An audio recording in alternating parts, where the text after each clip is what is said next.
तालुक्यातल्या शिवणी आरमाळ गावच्या कैलास नागरे नावाच्या शेतकऱ्यांनी काळीच पिळवटून टाकणारी सुसाईड नोट लिहिली आणि स्वतःचं जीवन संपवलं.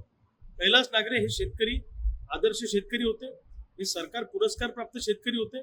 त्यांची मागणी काय होती?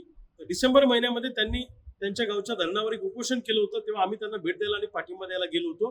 त्यांचं म्हणणं असं होतं की खडकपूर्णा धरणामध्ये पाण्याचा साठा मोठ्या प्रमाणामध्ये आहे, तर हे खडकपूर्णाचं पाणी आमच्या 10-15 गावातल्या शेतकऱ्यांना शेती पिकाला जर गेलं तर आम्हाला थोडं बहुत त्या ठिकाणी इन्कम मिळू शकतं आणि आमची अवस्था थोडी सुधारू शकते.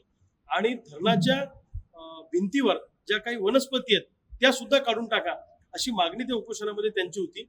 परंतु जिल्हा प्रशासनानं त्यांच्या उपोषणाची फार दखल न घेता थातूरमातूर पद्धतीने ते उपोषण गुंडाळलं आणि वेळ मारून नेली. कैलास नागरे हे आदर्श शेतकरी होते आणि कायम ते शेतकऱ्यांच्या संदर्भामध्ये बोलत होते. त्यांनी ज्या पद्धतीनं सुसाईड नोटमध्ये सगळं मांडलेलं आहे, ही गोष्ट म्हणजे सरकारच्या डोळ्यात अंजन घालायला लावणारी आहे. सरकारवर गुन्हा दाखल झाला पाहिजे कैलास नागरेच्या आत्महत्ये प्रकरणी. अशा हजारो लाखो शेतकरी या व्यवस्थेला कंटाळून आत्महत्या करतायत. आज सोयाबीनला भाव नाहीये, कापसाला भाव नाहीये. सरकार कर्जमाफी देणार होतं, अजूनपर्यंत कर्जमाफीचं सरकार नाव घेत नाही. 2023 पासून पीक विम्याचे पैसे अजूनपर्यंत आम्हाला मिळालेले नाहीये. शेतकरी या टोकाला जाऊन विचार का करतोय याचा विचार सरकारने केला पाहिजे.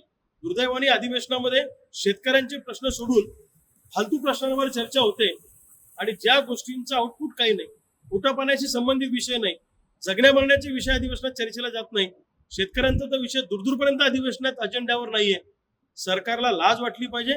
सरकारला तातडीनं इथून पुढे कैलास नागरे सारख्या कोणत्याही शेतकऱ्याची आत्महत्या होणार नाही याच्यासाठी काळजी घेतली पाहिजे. मी स्वतः आता कैलास नागरेंच्या घरी भेटायला जातो आहे आणि कैलास नागरेंच्या शिवणी आरमाळ गावातून हा कर्जमाफीचा लढा आम्ही तीव्र करणार आहोत आणि 19 तारखेला सगळे शेतकरी आम्ही मुंबईला आमचं गाऱ्हाणं मांडायला मुंबईच्या दिशेने येणार आहे.